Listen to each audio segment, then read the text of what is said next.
अब म पनि बग्दैछु साप्सु कथा संग्रहबाट यो अन्तिम तथा शीर्ष कथा म पनि बग्दैछु साप्सु। एक संयोग। चाहेर पनि मान्छे एक्लैले के गर्न सक्छ?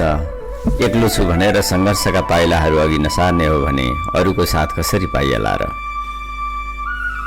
दुनियाँमा हरेक कुराको प्राप्ति, उन्नति र समाप्तिमा केही न केही कुराको संयोगले आगामी बाटो निर्धारण गर्दछ। प्रकृति र पुरुषको संयोग सृष्टि, दिन र रातको संयोग साँझ अनि बिहान, जन्म र मृत्युको संयोग जीवन, प्रकृति र परिस्थितिको संयोग समय, यस्तै यस्तै। म सानो छँदा आमासँग मावल जाने आउने क्रममा बीचमा साप्सु खोलो पर्थ्यो। त्यसको गडतिरमा एउटी अदमैसी आइमा एउटा जाँडको घैँटो, पानीको गाग्रो, एउटा छपनी र 2-4वटा सेरे बटुकाहरू लिएर बस्थे। साथमा उसकी एउटी सानी छोरी पनि थिए। त्यसबेला ऊ करिब 7-8 वर्षकी मेरै उमेरकी हुँदी हो। ऊ त्यतै कतै साप्सुका किनारमा खेलिरहन्थे। साप्सुका कञ्चन पानी र त्यो अबोध बालिकाको मन रत्तिभर फरक थिएन। नभन्दै त्यो बालिका मेरी बालसखा भई। आउँदा जाँदा मेरी आमाले उसकी आमासँग बात मार्दै थकाइ मेटिरहेका बेला म पनि उसँग खेल्न थालेँ। घरिघरि हामी खोलाको छेउमै पुग्थ्यौँ। अन्जुली भरि भरि पानी खान्थ्यौँ। खोलाको छाल हाम्रो छेउमा आउँथ्यो र एउटा मिठो, चिसो र अलौकिक स्पर्श दिएर जान्थ्यो। त्यो बालपनमा के थाहा, त्यो छालको कोमल स्पर्शले हाम्रो जीवनमा नयाँ तरङ्गहरू बोकेर आउँछ भन्ने कुरा। त्यो हाम्रो लागि प्रकृतिको वरदान स्वरूप एउटा अभूतपूर्व संयोग हुन गयो। 2. प्रेम। यो बाल जीवन प्यारो लाग्दा लाग्दै त्यो धुलो माटो, रुखबिरुवा, भिरपाखा यी प्रकृतिको काखमा रम्दा रम्दै म गाउँको स्कुलमा भर्ना भएँ। अब म केही औपचारिक बन्न पुगेँ र केही बोझले थिचिन पुगेँ। त्यो बोझ थियो किताब र गुरुबाट ज्ञान आर्जन गर्ने र विवेकको द्वार खोल्ने। उता मेरी बालसखा भने कुनै औपचारिक पाठशालामा भर्ना भइन। उता त्यो प्रकृतिको महाविद्यालय जहाँ जीवनका लागि अनेकौं उपयोगी पाठहरू सिक्न, जान्न र बुझ्न सकिन्छ, त्यही रमाउन थाली। प्रकृतिका विविध रूपहरू बोकेर आउने हरेक ऋतुहरूसँगै कहिले ऊ फुल्न सिक्थे, कहिले ऊ झर्न सिक्थे, कहिले प्रचण्ड हुन सिक्थे त कहिले भेल हुन सिक्थे, कहिले कञ्चन निर्मल र कहिले कठ्याङ्ग्रिन सिक्थे। उसलाई प्रकृतिले उग्र हुन मात्र सिकाएन, सरल, सहज, प्रेमिल र सहनशील हुन पनि सिकायो। जीवनका थुप्रै उतार चढावहरूलाई आफ्ना अन्तरङ्गमा मिलाउन सिकायो। भनिन्छ प्रेमले जीवन दिन्छ, प्रेमले बाँच्न सिकाउँछ र जीवन सङ्घर्षमा नयाँ ऊर्जा थप्छ। तर प्रेमले जीवन दिन्छ या मृत्यु, जीवन निर्माण वा विध्वंस कुनै कुराको विश्लेषण नगरी वा गर्न नभ्याइकन प्रेम अनायास भइदिन्छ एकअर्कामा र बिस्तारै जात जाति, वर्ग, धर्म, सम्प्रदाय, सुन्दरता, कुरूपता, उमेर र भूगोली यावत सिमानाहरूलाई छिचोलेर सीमाविहीन अनन्त यात्रामा रमाउन चाहन्छ। मेरो उमेर चढ्दै गयो। मनभित्र कता कता के कुराको काउकोती लाग्न थाल्यो। यसो भनौँ, जीवनमा अर्कै रङ्ग भरिन थाल्यो, जवानीको रङ्ग। त्यो प्रकृतिसँग हाँस्दै खेल्दै हुर्किएकी मेरी बालसखा पनि यौवनको सङ्घारमा टेक्न पुगेछ, थाहै नपाई। अब मलाई उसलाई भेट्न मावला जाने समय पर्खन पर्दैन थियो। म एक्लै पनि उसँग कहिलेकाहीँ भेट्न जान थालेँ। साप्सुका छालहरूसँगै हाम्रा मनमा पनि प्रेमका छालहरू उर्लिन थाले। ऋतुहरू आफ्नै गतिमा फेरिने गर्थे। साप्सुलाई आफ्नो काखमा राखेर त्यसको निश्चलतासँगै हरेक ऋतुहरूलाई आफ्नो छातीमा सजाउँथ्यो ट्याम्के। बसन्तको बेला आफ्नो शरीरमा असङ्ख्य राता गुराँस र सेता चिमलहरू फुलाएर ट्याम्के हाँसिरहेको थियो। त्यही बेला हाम्रो मनमा पनि प्रेमका गुराँसहरू फुलिरहेका थिए। जीवनको रमाइलो र वैशालु उमेर अनि प्रकृतिको मनोहर यामसँगै हामीले पनि आपसमा प्रेम गर्यौं र अनन्त प्रेमको बाचासहित जीवनमा नयाँ इच्छा र गोरेटाहरू फैलाउने सङ्कल्प गर्यौं। सानैदेखि हृदयमा अंकुराएको हाम्रो प्रेमले यो रूप लिँदासम्म हामीले एक अर्काको नाम सोध्ने र बताउने काम समेत गरेका थिएनौं। हामी एक अर्कामा बिना नामको सम्बोधन गर्थ्यौं। त्यही बेला मात्र हामीले खुसी साथ आफ्नो नामको खुलासा गर्यौं। मैले भने मेरो नाम सङ्घर्ष, उसले भने मेरो सिर्जना। सङ्घर्ष र सिर्जनाको यो प्रेम अनन्तसम्म बाँचिरहोस्। त्याग र समर्पण सहितको साँचो प्रेमको डोरीले हामीलाई बाँधिरहोस्। हामीले एक अर्कामा अँगालो हालेर अमर प्रेमको दीर्घ कामना गर्यौं। 3. आवेग। समयले आफ्नो फड्को मारिरहेको थियो। साप्सु खोलामा सङ्लो पानी बगिरहेको थियो। नदी सङ्लो र शान्त भएर बग्दा म पनि शान्त भएकै थिएँ। त्यति बेला मेरो उमेर त्यस्तै 19-20 वर्षको थियो होला। यो बेलासम्म मैले साप्सु खोलामा बाढी आएको देखेको थिइनँ। बाढी यति भयङ्कर हुन्छ भन्ने लागेको पनि थिएन। एक दिन वर्षायाममा म सिर्जनाका साथ जिन्दगीका कुराहरू गरिरहेको थिएँ। त्यो बेला आकाशमा अचानक गड्याङगुडुङ आयो। धरती अँध्यारो भयो। एकाएक मुसलधारे पानी बर्सियो। एकछिनपछि साप्सु खोलामा यस्तो बाढी आयो कि म अत्यन्त भयभीत बनेर मैले सिर्जनालाई अँगालो मारे।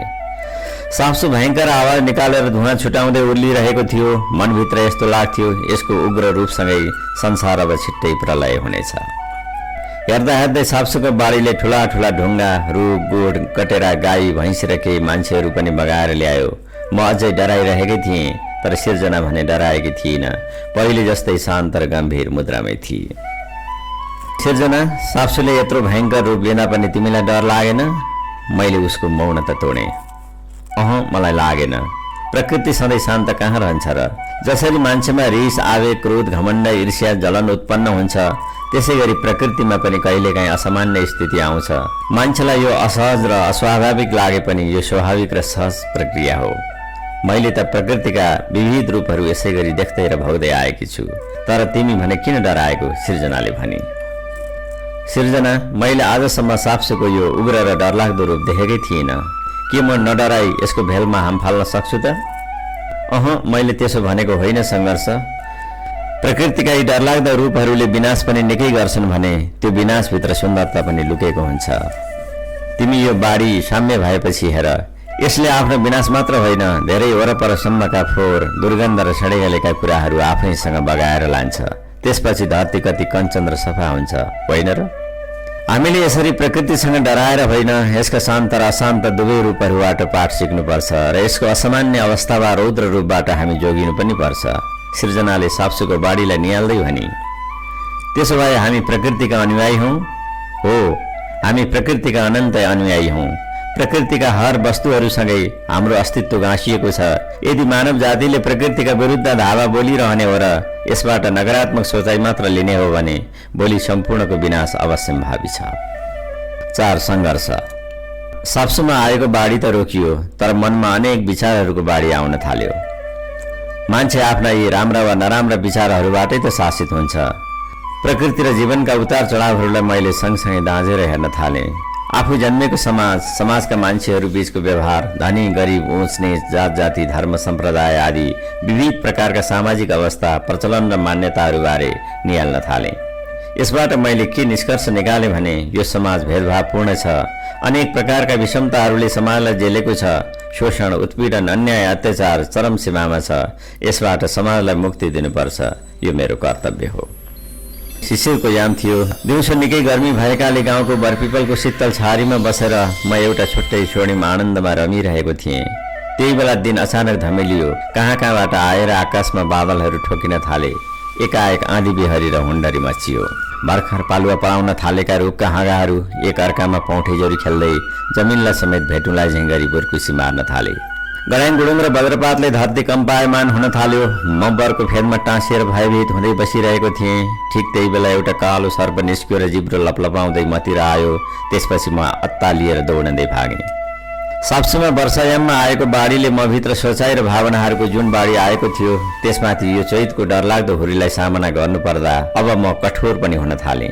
श्रृङ्खलाविहीन हुन थालेका मेरा विचारहरूमा पनि हुण्डरी मच्चिन थाल्यो। अब म वसन्तको संयमित शीतल बतास होइन, शिशिरयामको हुण्डरी बनेर समाजका खराब कुरा र दुर्गन्धहरूलाई उडाउन चाहन्थे। हिउँदियाममा बग्ने सङ्लो कञ्चन पानी भएर होइन, वर्षाको भेल बनेर समाजमा मैले देखेका र अनुभव गरेका फोहोरहरूलाई बगाउन चाहन्थे। 5. विध्वंस। सिर्जना, म यो दुनियाँ बदल्न चाहन्छु। कसरी?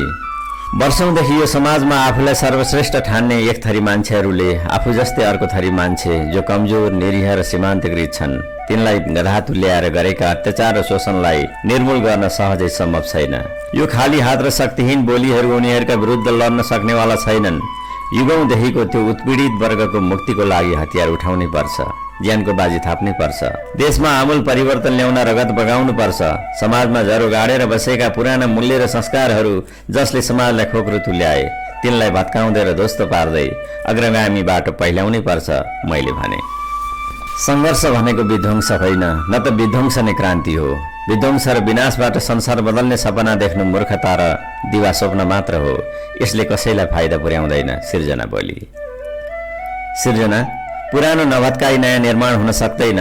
संसारमा आजसम्मको इतिहासमा जति ठूला ठूला परिवर्तनहरू भए, ती हतियार उठाएरै भए, राष्ट्रको माटोमा रगतको सिंचन गरेरै भए। सङ्घर्ष, तिमीमा यी विचारहरू एकाएक कसरी आए? तिमी कसरी यति चाँडै बदलियौ? हुनसक्छ तिम्रो तुलनामा मैले केही पढेकी छैन, कुनै औपचारिक शिक्षा पनि लिएकी छैन। मेरी आमा आफ्नै प्रयासले अक्षरसम्म चिन्नुहुन्थ्यो। उहाँले यही साप्सो किनाराको बालुवामा मलाई अक्षर चिनाउनु भयो। उहाँ भन्नुहुन्थ्यो, छोरी तिमीले धेरै पढ्नुपर्छ र संसारलाई एउटा नयाँ बाटो देखाउनुपर्छ। मलाई लाग्छ धेरै पढ्ने नाउँमा कुनै औपचारिक शिक्षाको जरुरत छैन। ज्ञान र शिक्षा प्राप्त गर्न विद्यालय नै जानुपर्छ भन्ने छैन। तिम्रो सहायताले मैले केही अध्ययन गरेर सिकेँ, यो नै मेरो लागि खुसीको कुरा भएको छ। ऊ अरू थप्दै गई। मेरो बुबा विदेशी सिपाही हुनुहुन्थ्यो अरे, मैले त देख्न पाइनँ।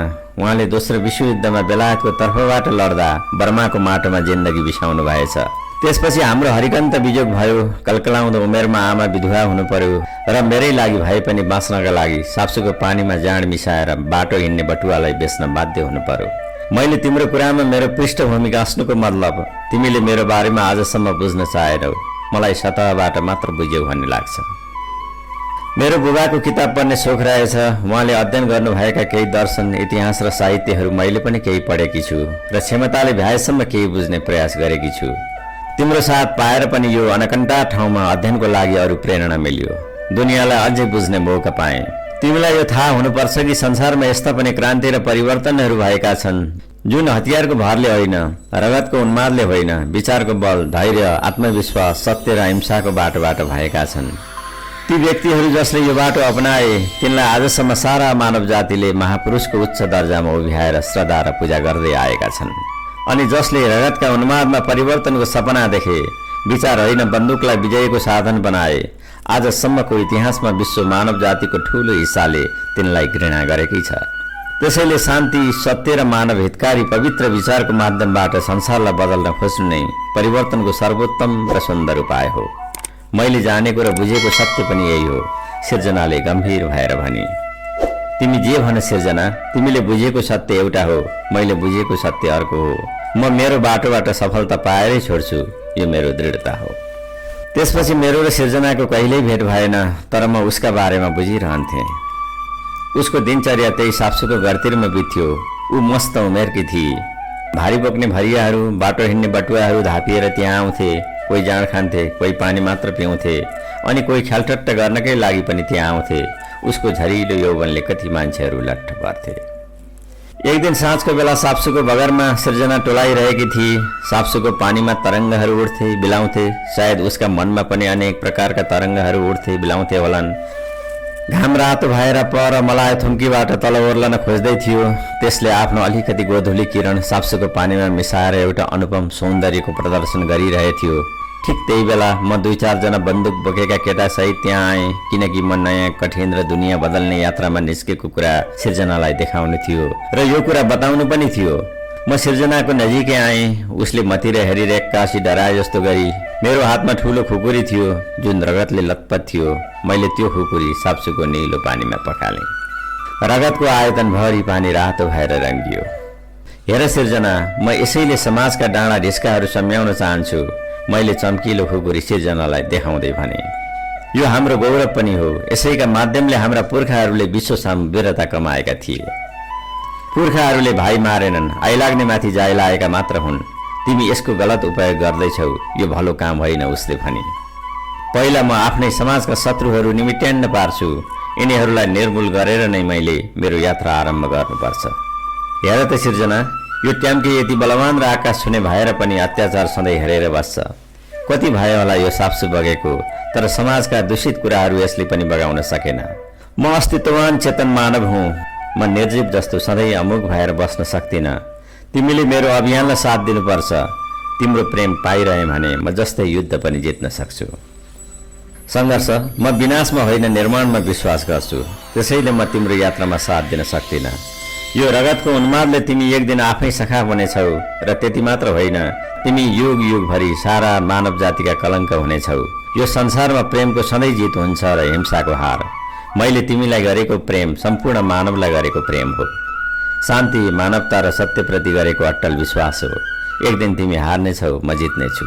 जुन दिन तिमी यो विध्वंस त्यागेर सिर्जनामा समर्पण हुन्छौ र जुन दिन तिमी आफूले गरेको विनाशको घोर पश्चाताप गर्न मेरो सामु आउँछौ, त्यही दिन मेरो जित हुनेछ र तिम्रो हार। अनि मात्र मैले तिमीलाई गरेको प्रेम सार्थक हुनेछ।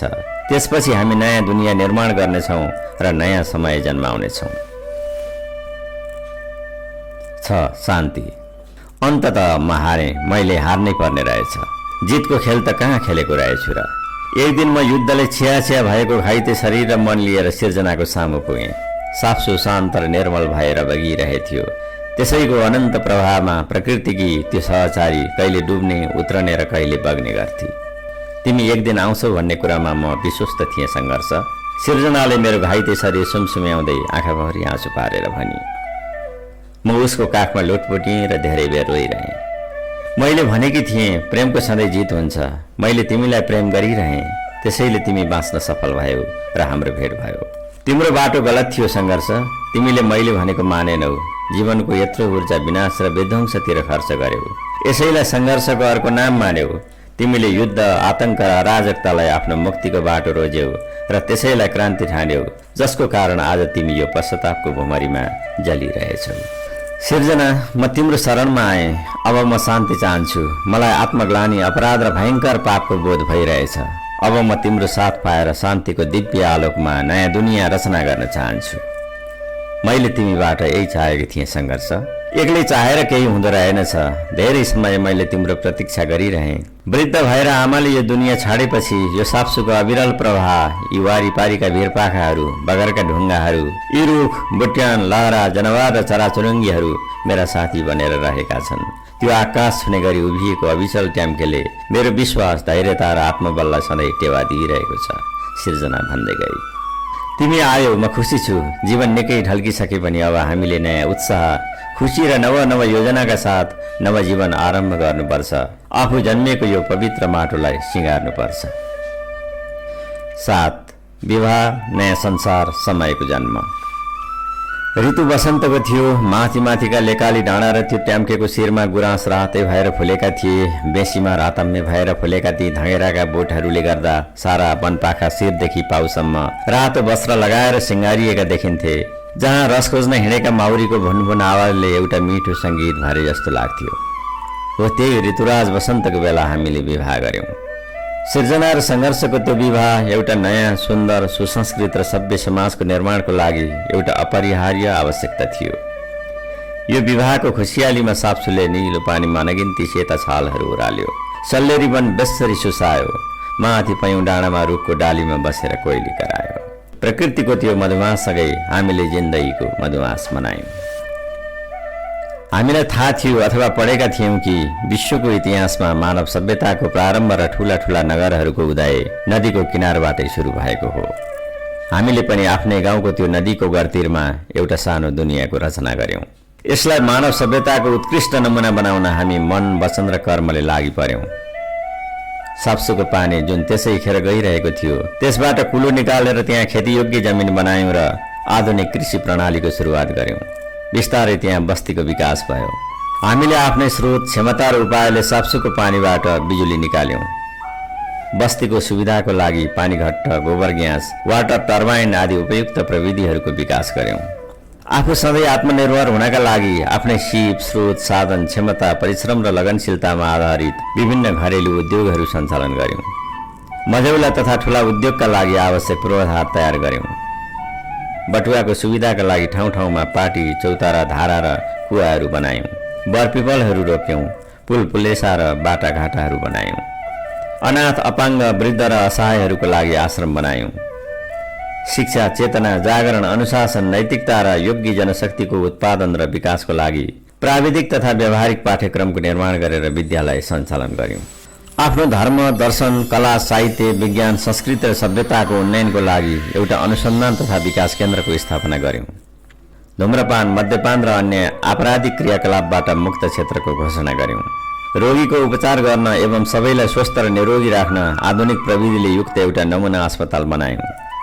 सबैलाई मानसिक र शारीरिक रूपमा स्वस्थ बनाउन ध्यान तथा योगाश्रम र व्यायामशालाहरू निर्माण गर्यौं। जनताको सम्प्रभुताको रक्षाको खातिर आफ्नो लागि आफैले निर्णय गर्ने सर्वोत्तम स्वशासन प्रणालीको स्थापना गर्यौं।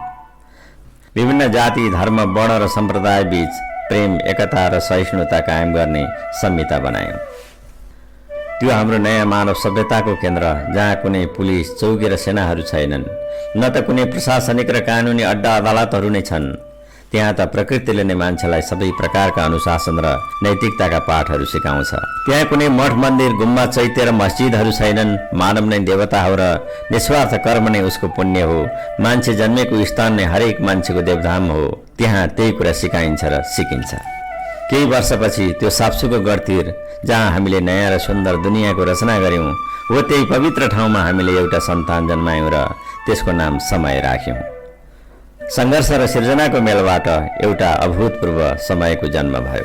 8. उपसंहार। समय हुर्कँदै गयो, बढ्दै गयो। संसारका ज्ञान, विज्ञान, कला, साहित्य, सभ्यता, संस्कार, विचार र दर्शनहरू समयका आफ्नै पल्टामा थिए। साप्सुको गढतिरमा अवस्थित त्यो नयाँ सुन्दर र अलौकिक दुनियाँ हेर्न देश विदेशबाट सारा मान्छेहरू आउन थाले। एक दिन त्यहाँ भव्य अन्तर्राष्ट्रिय सम्मेलन आयोजना भयो, जहाँ देश विदेशका प्रतिष्ठित व्यक्तिहरूको उपस्थिति थियो। साप्सु किनाराको विश्वकै सुन्दर, उत्कृष्ट र नमुनायोग्य बस्तीको सबैले मुग्ध कण्ठले प्रशंसा गरे। मञ्चमा रहेका सबै अतिथिले बोलिसकेपछि अन्त्यमा प्रसन्नताका साथ समय बोल्यो। उपस्थित आदरणीय पाहुनाहरू, जब सङ्घर्षले विध्वंस निम्त्याउँछ, त्यसबाट निर्मित परिस्थितिले परिवर्तनको नाममा सुन्दरता होइन, कुरूपता थप्दछ। प्रेम र जीवन चाहने असङ्ख्य मनको हत्या गर्दछ। जब सङ्घर्ष सकारात्मक परिवर्तन र निर्माणतर्फ उन्मुख हुन्छ, तब त्यसले निम्त्याएको परिवर्तन अवश्य नै सुन्दर हुन्छ। त्यही सुन्दरता सहितको परिवर्तनले एउटा उन्नत दुनियाँको रचना र सुसंस्कृत मानव सभ्यताको निर्माण पनि गर्छ। सङ्घर्ष र सिर्जनाको त्यो संसारमा प्रेम र जीवनका नवीन अध्यायहरू सुरु हुन्छन्।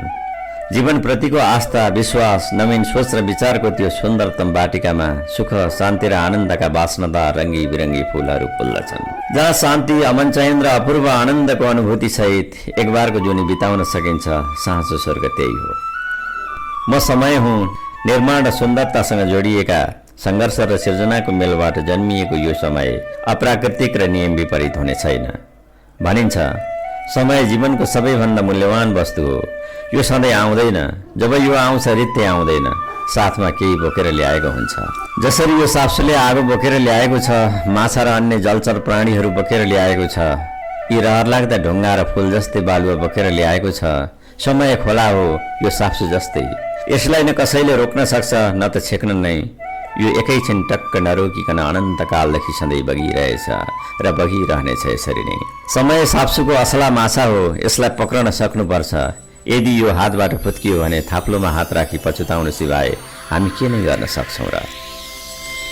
समयले मात्र मान्छेलाई जन्माउने होइन कि मान्छेले पनि समयलाई जन्माउन सक्नुपर्छ। साप्सुले धमिलो पानी र आँसु धेरै बगायो। बाढी र पहिरोका क्रूर झापडहरू धेरै खायो। फोहोर मैला र किनारमा जलाएका लासहरूले बेला बेला यो धेरै प्रदूषित भयो। साप्सु अब क्रमशः सङ्लिँदैछ।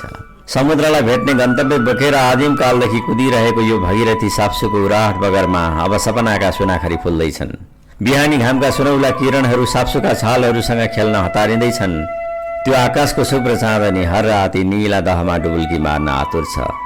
अन्त्यमा सप्तरङ्गी इन्द्रणीका सहिष्णु रङ्गहरू बोकेर प्रेम, एकता र सद्भावका सुनौला लहरहरू उडाल्दै आधुनिक सभ्यता, समुन्नति र ऊर्ध्वगामी चेतनाका साथ अब म पनि यो साप्सुमा बग्दैछु। जय साप्सु।